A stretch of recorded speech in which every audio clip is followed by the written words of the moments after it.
नमस्कार, आप देख रहे हैं एमपी न्यूज। मैं हूं अदिति। स्वागत करती हूं एमपी न्यूज के खास कार्यक्रम न्यूज रूम में आपका। न्यूज रूम की शुरुआत करेंगे देश की राजधानी दिल्ली से, जहां दिल्ली पुलिस की स्पेशल सेल ने आतंकी अबू यूसुफ को गिरफ्तार कर लिया है।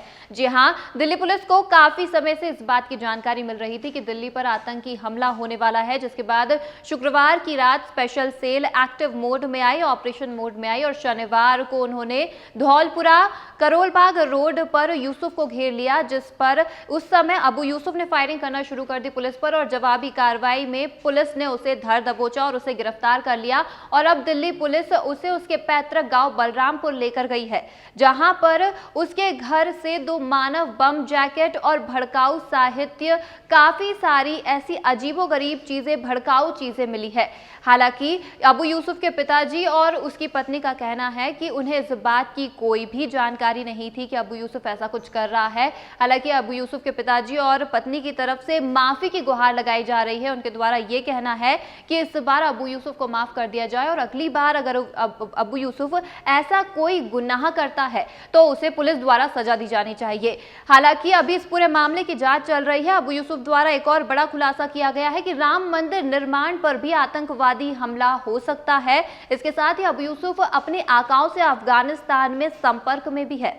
आगे बढ़ेंगे मध्य प्रदेश की खबर को लेकर, जहां मध्य प्रदेश की आर्थिक राजधानी कहे जाने वाले इंदौर में लगातार जहां 2 दिन से जोरदार मूसलाधार बारिश हो रही थी, अब जब मूसलाधार बारिश थम चुकी है, उसके बाद इंदौर के कई इलाकों में आसानी से बर्बादी का मंजर देखा जा सकता है। जी हां, कई इलाके ऐसे थे जहां 10 से 12 फीट पानी भर चुका था और अब जब वो पानी निकल चुका है तो बर्बादी का मंजर साफ नजर आ रहा है। लोगों के घर, सामान, किराना, गृहस्थी, खाने पीने का सामान, यहां तक कि हर चीज बर्बाद हो चुकी है।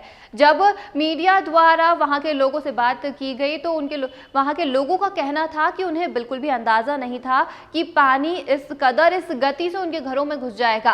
हालांकि जब लोग रात को दूसरे लोगों की चीख पुकार सुनकर उठे और जब उन्होंने देखा तो उनके घर में पूरा पानी भर रहा था, लोग अपना सामान बचाने के लिए उठे और जुटने लगे। लेकिन जिस गति से पानी उनके घर में घुस रहा था, लोगों को जल्द से जल्द अपने छत या घर की पहली मंजिल पर चढ़ना पड़ा। हालांकि अगर बात करें इंदौर के सिकंदराबाद कॉलोनी का, तो सिकंदराबाद कॉलोनी में रात की 2 बजे से अचानक से लोगों के घरों में पानी घुसने लगा। चीख पुकार सुनने के बाद जब लोग उठे और देखा कि पूरे घर में पानी भर गया है तो लोग फटाफट अपना सामान समेटने लगे। लेकिन जिस गति से पानी घर में घुस रहा था, उस हिसाब से लोगों को जल्द से जल्द अपनी छतों पर चढ़ना पड़ा। और सिकंदराबाद कॉलोनी के लोगों का ये कहना है कि ये आलम तो यहाँ पर पिछले 13 साल से देखा जा रहा है। अगली खबर है मध्य प्रदेश से। आज ऋषि पंचमी है और मध्य प्रदेश में बेतवा घाट पर सैकड़ों श्रद्धालु महिलाएं ऋषि पंचमी पर स्नान करने के लिए पहुंचती थी।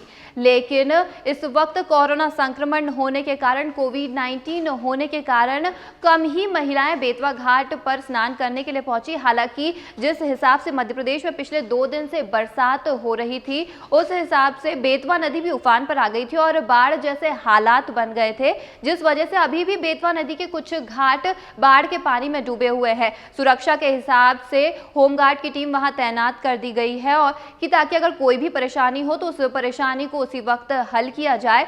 वैसे ऋषि पंचमी में भैंस के दूध से बने प्रसादी को ग्रहण करने का विधान बताया गया है। इस ऋषि पंचमी पर लोग भैंस का दूध ढूंढते हुए, भागदौड़ करते हुए भी नजर आए। हालांकि कोविड-19 की वजह से महिलाएं घाट पर स्नान करने नहीं पहुंची। अगली खबर है इंदौर से, जहां इंदौर में लगातार कोरोना संक्रमित मरीजों की संख्या लगातार बढ़ती जा रही है। जिस स्पीड से लगातार देखा जा रहा है, नए मरीज सामने आ रहे हैं और नए इलाकों से मरीज सामने आ रहे हैं। बात करें अगर शनिवार की, तो शनिवार को नए 194 मरीज सामने आए। सैंपलिंग के लिए 1563 सैंपल भेजे गए थे, जिनमें से 194 नए मरीज सामने आए हैं और टोटल अब तक इंदौर में पॉजिटिव कोरोना संक्रमित मरीजों की संख्या 11,161 हो चुकी है। बात करें अगर अगस्त महीने के इन 22 दिनों की, तो इन 22 दिनों में ही लगभग 3,606 नए मरीज सामने आए हैं, जो कि कुल इंदौर में जो मरीज हैं उनका 32% है। हालांकि अगर बात करें हम मौतों की, तो शनिवार को हुई 4 मौतों की पुष्टि के बाद अब इंदौर में कोरोना से मरने वालों की संख्या 360 पहुंच चुकी है।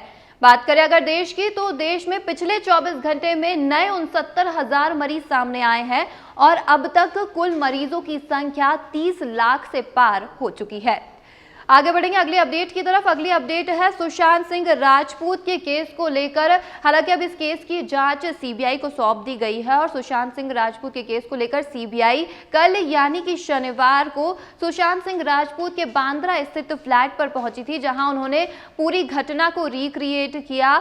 लेकिन इसके पहले सुशांत सिंह राजपूत के रूममेट रहे सिद्धार्थ पिठानी और सुशांत सिंह राजपूत के कुक नीरज से पूछताछ की जा रही है। लगातार 3 दिनों से इन दोनों से पूछताछ की जा रही है। आज दूसरे दिन फिर सीबीआई की टीम सुशांत के बांद्रा स्थित फ्लैट पर पहुंची, लेकिन इससे पहले टीम वाटरस्टोन रिसोर्ट पहुंची थी, जहां सुशांत सिंह राजपूत 2 महीने रुके थे। वहां के स्टाफ से सीबीआई ने पूछताछ कर यह जानना चाहा कि आखिर जिस समय सुशांत सिंह राजपूत 2 महीने तक इस रिसोर्ट में रुके थे, स्टाफ से जानना चाहा कि उनका व्यवहार किस प्रकार था। सीबीआई द्वारा यह भी कहा जा रहा है कि जल्द ही रिया चक्रवर्ती से भी पूछताछ की जाएगी। इसके अलावा सीबीआई द्वारा उन डॉक्टरों से भी पूछताछ की गई है जिन्होंने सुशांत सिंह राजपूत की ऑटोप्सी की थी। जी हां, और सूत्रों के मुताबिक डॉक्टर्स का कहना है कि सुशांत सिंह राजपूत का पोस्टमार्टम बिना कोरोना टेस्ट किए कर दिया गया और रात में ही ऑटोप्सी कर दी गई थी। इसके अलावा सुशांत सिंह राजपूत के पड़ोस में रहने वाली एक महिला ने बड़ा खुलासा किया है, जो कि अब इस केस को और उलझाने वाला नजर आ रहा है। सुशांत सिंह राजपूत के पड़ोस में रहने वाली महिला ने यह कहा कि अमूमन सुशांत सिंह राजपूत के फ्लैट की लाइट रात की 4 बजे तक 3 बजे तक जलती रहती थी, लेकिन जिस दिन सुशांत सिंह राजपूत ने इस घटना को अंजाम दिया, सुसाइड को अंजाम दिया, उसके एक दिन पहले सुशांत सिंह राजपूत के फ्लैट की लाइट रात की 10 से 11 बजे के बीच ही बंद हो गई थी, जो कि केस में एक अजीब सी पेश करने वाला है। फिलहाल इस न्यूज रूम में इतना ही। ताजा अपडेट्स के लिए बने रहिए एमपी न्यूज के साथ। नमस्कार। एमपी की नब्ज, एमपी का हाल, मध्य प्रदेश की हर खबर एमपी न्यूज टीवी के साथ। लगातार खबरों के लिए सब्सक्राइब करें हमारा YouTube channel MP news TV. Latest updates के लिए बेल आइकन दबाना जरा भी न भूलें।